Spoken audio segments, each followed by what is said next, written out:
दोस्तों, हम आपको विश्वास दिलाते हैं कि ये वीडियो देखने के बाद आप ज्यादा बोलना छोड़कर अपनी एक बहुत ही अच्छी इमेज लोगों के सामने बना लोगे।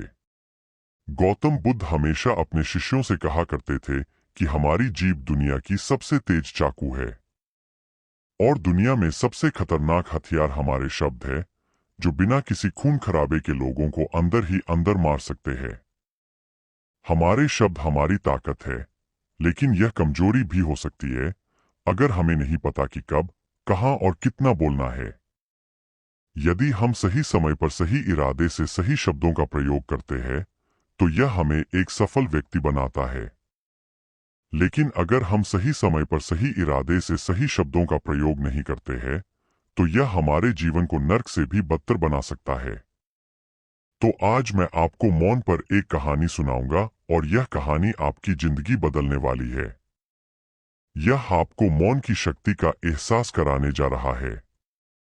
जापान में एक बहुत प्रसिद्ध बौद्ध भिक्षु थे जिनका नाम दीझाई था। वह दुनिया के शोरगुल से दूर जंगल में अकेला रहता था और वह बहुत ही ध्यानमग्न व्यक्ति था। इसलिए वे पूरे जापान में बहुत प्रसिद्ध थे और एक दिन उनके पास एक राजकुमार आया। प्रिय साधु, मैं हमेशा थका हुआ, निराश और परेशान महसूस करता हूँ। मेरा मन बहुत बेचैन रहता है। हालांकि मेरे पास सब कुछ है, धन, प्रसिद्धि और सभी विलासिता जो एक व्यक्ति पाने की ख्वाहिश रखता है, लेकिन फिर भी मेरे अंदर इतना आसान था। तो साधु ने कहा, ऊपर से आपको इसका उत्तर पता है, लेकिन आपने कभी इसकी खोज नहीं की। साधु ने कहा कि मैं एक प्रयोग करना चाहता हूँ, क्या आप वह प्रयोग करना चाहेंगे? इस प्रयोग के बाद आपके जीवन में कोई अशांति और चिंता नहीं रहेगी।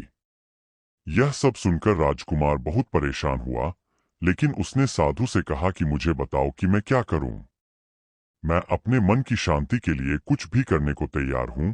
तब साधु ने शांत स्वर में उत्तर दिया, अगले 10 दिनों तक आप मेरे आश्रम में रहेंगे और सामान्य व्यक्ति की तरह रहेंगे।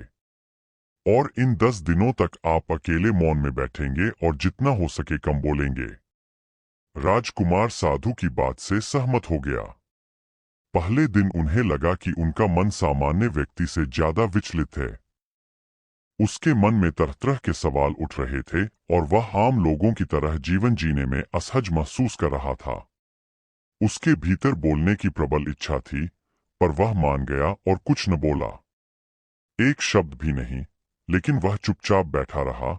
लेकिन जैसे जैसे रात होती गई, उसे एक बड़ी शांति का अनुभव हुआ। उसके लिए यह बड़ा अजीब था। वह अंदर ही अंदर खुश हो रहा था और अपने आप से पूछ रहा था कि बेचैनी कम क्यों हो रही है।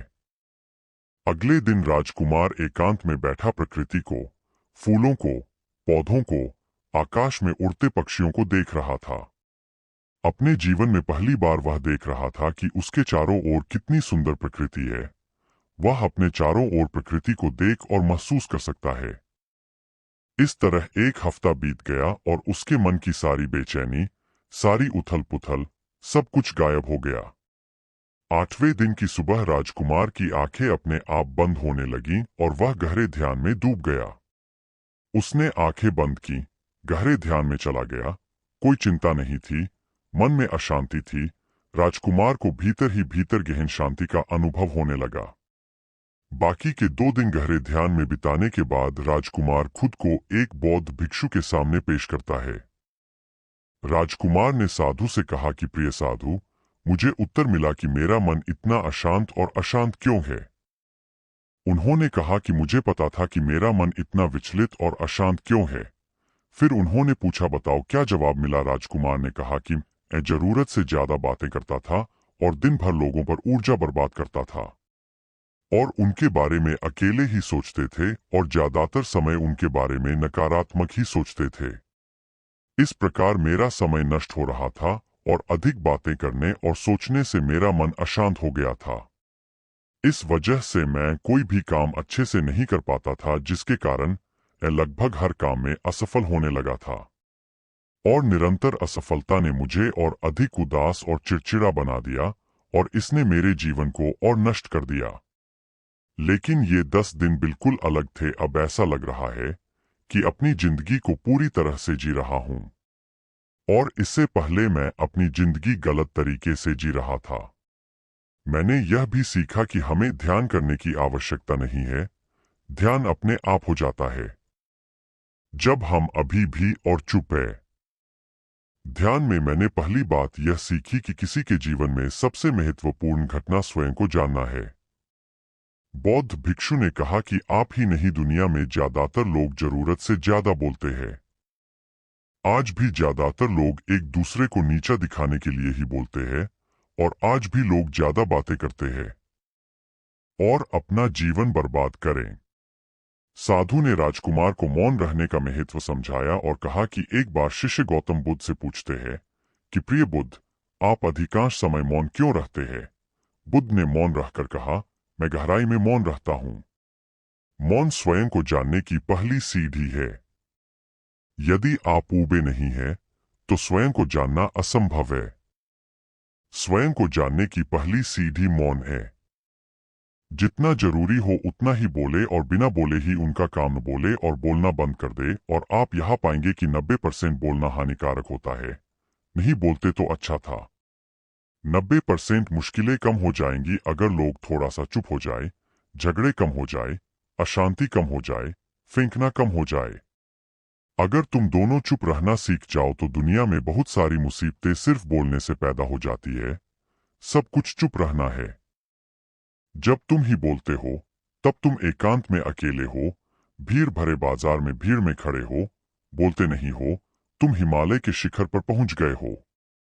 जिसके पास मोंटी ब्लैक और सिल्वर है, वो भीड़ में भी अकेले रहने का हुनर जानता है। वो अपने पापा के लिए गोता लगाने लगता है। एकांत में मनुष्य स्वर्ग भी है। दूसरों की उपस्थिति बेचैनी पैदा करती है। पहले अपने साथ मौन धारण करो, फिर अपनी ऊर्जा को मोड में आने दो, मन को घर आने दो। जब आप दूसरों की उपस्थिति से उठते हैं और परेशान हो जाते हैं, तो उचित है कि आप अपनी आंखें बंद कर ले और अपने आप में खो जाए। तुम वहां से भी ताजगी पाओगे, क्योंकि तुम्हारे जीवन का स्रोत वही छिपा है। वह किसी और में नहीं है, लेकिन तुम्हारी जड़ें तुम्हारी जैसी है। आखिर कौन तुम्हें अपने भीतर ले जाएगा? यदि कोई न हो तो मुझे स्वयं ही भीतर जाना होगा। इसलिए अपने भीतर जाओ, वही परम राजा है।